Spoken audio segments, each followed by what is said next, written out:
పెరుగుతున్న petrol diesel ధరలపై ఆదిలాబాద్ జిల్లా కేంద్రంలో కాంగ్రెస్ పార్టీ శ్రేణులు ఉధృత నిరసన చేపట్టారు.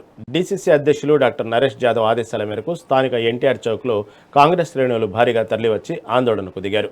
కేంద్ర ప్రభుత్వానికి వ్యతిరేకంగా, ప్రధాని నరేంద్ర మోదీకి వ్యతిరేకంగా నినాదాలు చేస్తూ ప్రధాని దిష్టిబొమ్మను దహనం చేశారు.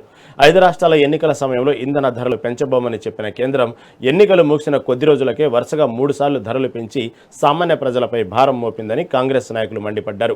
అంతర్జాతీయ మార్కెట్లో క్రూడ్ ఆయిల్ ధరలు స్థిరంగా ఉన్నప్పటికీ కేంద్రం ధరలు పెంచి ప్రజల నడ్డి విరుస్తుందని ఆగ్రహం వ్యక్తం చేశారు.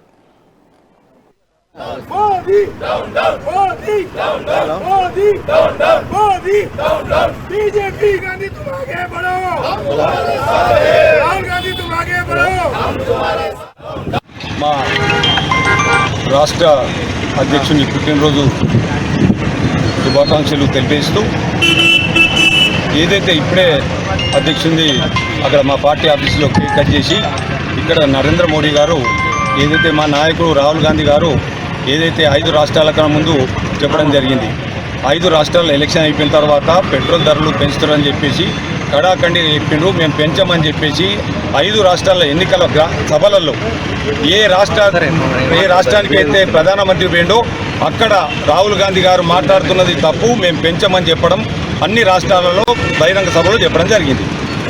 ఎట్లయితే 5 రాష్ట్రాలలో ఎన్నికలు అయిపోయినాయో ఇవల్ల 8 రోజులలోనే దగ్గర 4 నుంచి 6 రూపాయలు పెంచడం జరిగింది. మేము ఒకటే నరేంద్ర మోడీ గారిని, మీరు 12.5 సంవత్సరాలలో మీరు చెప్పేది ఒకటి, చేసేది ఒకటి.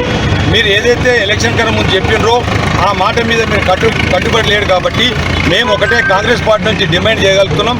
మీరు తక్షణమే ఏవైతే పెంచినరో అది తక్షణమే అది ఉపసంహరించుకోవాలని చెప్పి కూడా మేము కాంగ్రెస్ పార్టీ తరఫున డిమాండ్ చేస్తున్నాం. మా సామాన్య ప్రజల నడ్డి విరిచినట్టు అయిపోయింది.